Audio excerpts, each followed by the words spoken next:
नमस्कार, स्वागत है आपका फिर हमारे इस YouTube चैनल पर। आज हम इस ऑनलाइन वीडियो लेक्चर्स की क्लास के चरण में अगला जो टॉपिक स्टार्ट करने जा रहे हैं वो है समसीमांत उपयोगिता का नियम। समसीमांत उपयोगिता का नियम क्या कहता है, क्या इसकी मान्यताएं हैं, किसने इसकी क्या परिभाषा दी है और इसकी व्याख्या किस प्रकार से कर सकते हैं, उपभोक्ता किस प्रकार से अधिकतम संतुष्टि प्राप्त कर सकता है, इसकी व्याख्या आज हम इस लेक्चर में करेंगे। तो शुरू करते हैं बच्चों आज का ये टॉपिक, समसीमांत उपयोगिता का नियम। समसीमांत उपयोगिता का नियम। इससे पूर्व हम सीमांत उपयोगिता नियम के तहत जो सीमांत उपयोगिता है उसके दो नियम हैं मुख्य रूप से, जिसमें हम ह्रासमान सीमांत उपयोगिता को पहले कर चुके हैं, पिछले वीडियो में आपने देखा होगा। इसमें हम समसीमांत उपयोगिता के बारे में विचार करेंगे कि किस प्रकार से उपभोक्ता अपनी आय को अनेक वस्तुओं पर कैसे खर्च करेगा कि उसे अधिकतम संतुष्टि हो, और प्रत्येक वस्तु को खरीदने के लिए या प्रत्येक वस्तु पर अपनी इनकम का एक हिस्सा खर्च करने के लिए जो अंतिम वस्तुएं हैं या अंतिम रुपए है उस पर प्राप्त होने वाली सीमांत उपयोगिता हमारी समान रहनी चाहिए। चलिए शुरू करते हैं कि इसका जो विकास किसने किया। सबसे पहले बात आती है कि समसीमांत उपयोगिता का नियम जो है फ्रेंच अर्थशास्त्री गोसेन ने इसको विकसित किया था। गोसेन ने इसकी व्याख्या की थी, इसीलिए इसको गोसेन का द्वितीय नियम भी कहा जाता है। कई बार कॉम्पिटिटिव एग्जाम्स में आता है कि गोसेन का द्वितीय नियम कौन सा है। गोसेन का द्वितीय नियम है समसीमांत उपयोगिता का नियम। तो प्रथम नियम कौन सा है, मैं पिछले क्लास में बता चुका हूँ। जो इसका पहला नियम है सीमांत उपयोगिता का, ह्रासमान सीमांत उपयोगिता, ह्रासमान सीमांत उपयोगिता या सीमांत उपयोगिता ह्रास नियम जो है इसका गोसेन का प्रथम नियम कहा जाता है। बच्चों इसकी अलग अलग अर्थशास्त्रियों ने अलग अलग परिभाषाएं दी हैं। लेफ्टविच इसको अधिकतम संतुष्टिकरण, उपभोक्ता के अधिकतम संतुष्टिकरण का नियम कहते हैं। वहीं जो हिब्डन है इसको अधिकतम संतुष्टि का नियम कहते हैं। जबकि हम बात करें अपने अर्थशास्त्री हैं लॉर्ड रॉबिन्स, वो इसे अर्थशास्त्र का नियम भी कहते हैं। चलिए इसका अर्थ देखते हैं हम, अर्थ क्या है, क्या कहती है समसीमांत उपयोगिता का नियम क्या कहता है। समसीमांत उपयोगिता का नियम कहता है कि जब उपभोक्ता अपनी आय को, जो सीमित आय है, उसको अनेक वस्तुओं पर इस प्रकार खर्च करेगा कि उसके जो अनेक वस्तुएं हैं उनको उपभोग करने के परिणाम स्वरूप अंतिम रूपे से प्राप्त होने वाली सीमांत उपयोगिता प्रत्येक वस्तु के लिए समान रहे। ये तो है इसका अर्थ। लेकिन अलग अलग अर्थशास्त्रियों ने इसकी अलग अलग परिभाषाएं दी हैं। जैसे डॉक्टर मार्शल कहते हैं कि अन्य बातें समान रहने पर उपभोक्ता अपनी आय को, सीमित आय को इस प्रकार खर्च करेगा कि अंतिम वस्तु से प्राप्त होने वाली सीमांत उपयोगिताएं समान हो। मतलब प्रत्येक वस्तु पर खर्च करने के परिणाम स्वरूप, सपोज करो n वस्तुओं का उपभोक्ता उपभोग करना चाहता है, तो n वस्तुओं पर किस प्रकार खर्च करेगा कि उसकी सीमांत उपयोगिता जो है समान रहे। तो हम कह सकते हैं कि सीमांत उपयोगिता of 1 is equal to mu सीमांत उपयोगिता ऑफ 2 इज इक्वल टू सीमांत उपयोगिता ऑफ 3।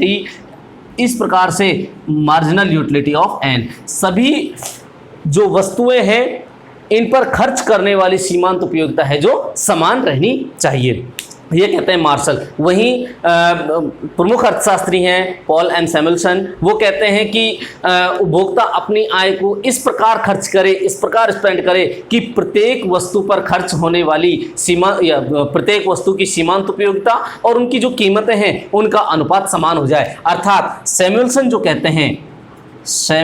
कहते हैं कि प्रत्येक वस्तु की सीमांत उपयोगिता और उसकी कीमतों का अनुपात क्या हो जाना चाहिए, समान होना चाहिए। mu2 upon P2 is equals to MUN upon PN। मतलब कहने का यह है कि प्रथम वस्तु की सीमांत उपयोगिता का अनुपात प्रथम वस्तु की कीमत प्रथम वस्तु की कीमत और उसकी सीमांत उपयोगिता का अनुपात जो है द्वितीय वस्तु की कीमत और उसकी सीमांत उपयोगिता के अनुपात के समान होना चाहिए। इसी प्रकार ये एनवी कमोडिटी तक चलेगा। तो इस प्रकार से इसकी विभिन्न परिभाषाएं दी गई हैं। लेकिन अब हम देखते हैं इसकी व्याख्या से पहले हम देखेंगे इसकी मान्यताएं क्या क्या हैं, एजम्पशंस क्या क्या हैं। इसकी मान्यताएं जो है मुख्य रूप से वही मान्यताएं हैं लगभग जिनको हम पुराने नियमों में करते आ रहे हैं, जो ह्रासमान सीमांत उपयोगिता नियम के समय किया था, वही लगभग इसकी मान्यताएं हैं। सबसे पहली मान्यता जो है वह जाती है कि इसका गणनावाचक माप संभव है, गणनावाचक माप संभव है। दूसरा जो इसकी उपयोगिता आती है वो है मान्यता, दूसरी जो मान्यताएं हैं ये इसकी एजम्पशंस। दूसरी मान्यता जो आती है वो आ जाती है कि गणनावाचक माप संभव है, लेकिन उपभोक्ता कैसा होना चाहिए, उपभोक्ता विवेकशील होना चाहिए। तीसरी जो आती है वो आती है कि उपभोक्ता के पास जो इनकम है उसमें किसी प्रकार का परिवर्तन नहीं होना चाहिए, आय स्थिर होनी चाहिए। चौथा जो है मुद्रा की सीमांत उपयोगिता है, मुद्रा की सीमांत उपयोगिता MUM marginal utility for money, ये क्या रहनी चाहिए, ये भी स्थिर रहनी चाहिए। ये क्या होता है मैं पिछले लेक्चर में आपको बता चुका हूँ। पांचवी जो नेक्स्ट है कि जो वस्तुएं हैं उनको एक अलग अलग अनुपात में, मतलब कहने का यह है कि जो हम वस्तु का उपभोग कर रहे हैं उसको छोटे छोटे हिस्सों में विभाजित किया जा सकता है। तो वस्तु की इकाइयों का विभाजन किया जा सकता है। और जो आखिरी एंड मोस्ट इम्पोर्टेंट हम मान्यता ले सकते हैं वो है कि जो उपभोग किया जा रहा है वो एक निश्चित समय होना चाहिए, उपभोग का एक निश्चित समय होना चाहिए, निश्चित समय में उपभोग किया जाना चाहिए, अन्यथा ये नियम है जो लागू नहीं होगा। तो ये कुछ मुख्य रूप से मान्यताएं हैं जिनके बारे में अपन विस्तार से चर्चा पीछे कर चुके हैं। गणनावाचक मतलब संख्याओं के रूप में माप सकते हैं। उपभोक्ता विवेकशील है, इसका मतलब यह है कि उपभोक्ता को बाजार में उपलब्ध वस्तु और सेवाएं जो भी हैं उन सभी की कीमतें और उसके पास में जो आय उपलब्ध है उसके बारे में जानकारी है। इसके बाद आय स्थिर होती है, तो उपभोक्ता के पास जो इनकम है वो स्थिर रहनी चाहिए, उसमें किसी प्रकार का कोई परिवर्तन नहीं होनी चाहिए। मुद्रा की सीमांत उपयोगिता स्थिर होनी चाहिए। वस्तु की इकाइयों को विभाजित किया जा सकता है, अलग अलग टुकड़ों में बांट करके उसका उपभोग किया जा सकता है। जो अंतिम है निश्चित समय में उपभोग किया जाना चाहिए। चलिए अब स्टार्ट करते हैं इसकी जो है व्याख्या हम करेंगे इसकी एक तालिका की सहायता से, और बहुत इजी है। मैथमेटिकल डेरिवेशन भी समझिए उसको और एक तरह से इसकी व्याख्या भी समझिए। तो इसकी व्याख्या करने के लिए हम एक एग्जाम्पल लेते हैं। एक उपभोक्ता है जिसके पास में इनकम Y बोले तो आय है 5 रुपए। दो वस्तु हैं, X वस्तु एंड Y वस्तु, दोनों का उपभोग करना चाहता है। X वस्तु की कीमत है, प्राइस ऑफ X है उसकी 1 रुपये और प्राइस ऑफ Y है वो भी 1 रुपये है। चलिए इसको कैसे समझ सकते हैं हम। अब हम रुपए खर्च करना चाहते हैं, तालिका बना रहा हूं मैं, तो रुपए खर्च करेंगे। प्रत्येक रुपए को अपन प्रत्येक वस्तु के लिए खर्च करना चाहेंगे। इधर अपन X वस्तु को ले लेंगे, इधर अपन Y वस्तु को ले लेंगे, और इसको आगे मैं बढ़ाऊंगा बाद में। तो 1 2 3 4 5 के कुल अपने पास में 5 रुपए हैं। सपोज कीजिए इधर मार्जिनल यूटिलिटी ऑफ X है, marginal utility of X, marginal utility of Y। Price आपको पता ही है, प्राइस PX और PY, ठीक है। अब देखिए सपोज करो इसको 12 10 8 6 4 10 8 6 4 2 इस प्रकार से हमारे पास में एक सारणी मिलती है। अब हम जैसा इसके अनुसार जो हमारा नियम है इसके अनुसार चलते हैं कि उपभोक्ता अपनी समस्त आय 5 रुपए को दोनों वस्तु X और Y पर इस प्रकार खर्च करेगा कि उसकी खर्च भी, आय भी पूरी हो जाए और आय भी खत्म हो जाए और वो अधिकतम संतुष्टि प्राप्त कर ले। इसका मतलब क्या है कि marginal utility of money for the both goods are equal, ठीक है, इक्वी मार्जिनल। दोनों वस्तुओं की मार्जिनल यूटिलिटी भी क्या होनी चाहिए, समान हो जानी चाहिए। अब देखिए हम शुरू करते हैं, एक एग्जांपल लेते हैं। एक छोटा सा इक्वेशन है, उसके अनुसार अपन सॉल्व करना शुरू करेंगे। इक्वेशन का मतलब है y बोले तो आपकी आय, इसको I ले लीजिए क्योंकि अपन ने y कमोडिटी को लिया है। तो I बराबर x p x plus y p y, x p x y p y. यहां पर आई बोले तो आई है, एक्स बोले तो एम यू एक्स है, यहां पर हम एम यू एक्स बताएंगे। और इसके बाद में अपने पास में y m u y p x कीमत है, सीमांत उपयोगिताएं हैं, ध्यान दीजिएगा। और जो पी वाई बराबर क्या हो जाएगा, कीमत किसकी, ये एक्स की, ये वाई की। चलिए शुरू करते हैं हम पहले उससे। अगर उपभोक्ता 1 रुपये खर्च करता है, 1 रुपये खर्च करता है, देखिए दोनों की सीमांत उपयोगिताएं समान नहीं है तो इसमें तो कोई पॉसिबिलिटीज नहीं होंगी।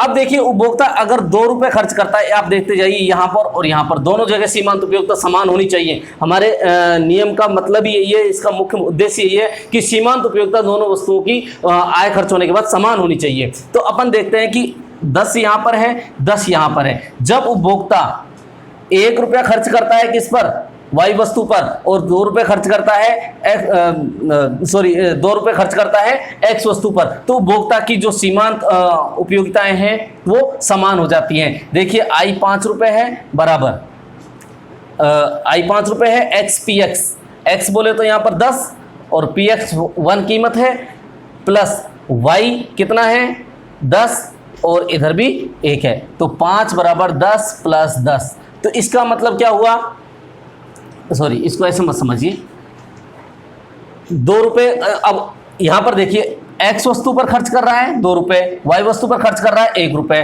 कुल मिलाकर के खर्च हुआ कितना 3 रुपये। तो इसका मतलब उपभोक्ता की आय से कम है, अभी भी उपभोक्ता के पास में 2 रुपये बच रहा है, तो यहां पर भी संतुलन नहीं होगा। इसका मतलब उपभोक्ता यहां पर अपने अधिमान नहीं देगा। दूसरी तरफ चलते हैं, अगर उपभोक्ता, इसको देखिए नेक्स्ट, ये 8 रुपये है, ये 8 रुपये है, सॉरी 8 सीमांत उपयोगिता है और 8 सीमांत उपयोगिता इधर है। अब देखिए अगर उपभोक्ता एक्स वस्तु की पर खर्च करता है कितने 3 रुपये, एक्स वस्तु पर 3 रुपये खर्च करता है और वाई वस्तु पर खर्च करता है कितने 2 रुपये, तो यहां पर क्या हो रहा है 5 रुपये खर्च हो रहे हैं। उपभोक्ता के पास आय कितनी है 5 रुपये है, 5 रुपये बराबर 5 रुपये खर्च हो गए, और सीमांत उपयोगिता है जो m u x sorry m u x equals to m u y, ये भी क्या हो गई समान हो गई है। लेकिन हम आगे चलते हैं, एक तो दूसरी स्थिति, तीसरी स्थिति देखिए, 6 यहाँ पर भी है और 6 यहाँ पर भी है। अब एक्स वस्तु पर सपोज करो खर्च करता है वो कितने 4 रुपये, और वाई वस्तु पर खर्च करता है कितने 3 रुपये, वाई पर 3 रुपये, तो यहाँ पर क्या हो जाएगा, यहाँ पर इनकम है जो 7 हो जाएगी, और ये less than sorry 7 greater than 5, तो यहाँ पर क्या हो जाएगा, ये इक्वल नहीं होंगे, तो यहां पर भी वो क्लियर नहीं हो जाएगा। अब इस प्रकार हम कह सकते हैं कि उपभोक्ता विभिन्न वस्तुओं पर m u x upon p x, अब एम यू एक्स यहां पर ये एम यू एक्स हो गया और ये एम यू वाई हो गया, और इसी स्थिति में उपभोक्ता अपने आप को संतुलन में स्थापित करता है और यही उपभोक्ता अधिकतम संतुष्टि भी प्राप्त करता है। तो इस प्रकार से सम सीमांत उपयोगिता का नियम बताता है कि जब उपभोक्ता की आय समान है, मुद्रा की सीमांत उपयोगिता स्थिर है और दोनों वस्तुओं की सीमांत उपयोगिताएं दी हुई हैं, तो उस स्थिति में उपभोक्ता अपनी अधिकतम संतुष्टि इस प्रकार प्राप्त करेगा कि दोनों वस्तुओं पर मतलब दोनों वस्तुओं पर खर्च भी कर दें और मुद्रा की सीमांत उपयोगिता भी अपनी उनके समान रहें। तो इस प्रकार से ये अपना जो नियम है सम सीमांत उपयोगिता का नियम ये बताता है। इसके बाद अगले वीडियो में हम देखेंगे, अगला लेक्चर करेंगे, उसमें अपन इसके उपभोक्ता के संतुलन के बारे में बात करेंगे। तो आज के वीडियो में हम इतना ही करेंगे। अगर आपको वीडियो पसंद आया तो इसे सब्सक्राइब कीजिए और इसको शेयर करना ना भूलें, ताकि आपको अगला हमारा जो इस सीरीज़ का वीडियोज़ हैं वो प्राप्त होते रहें। धन्यवाद।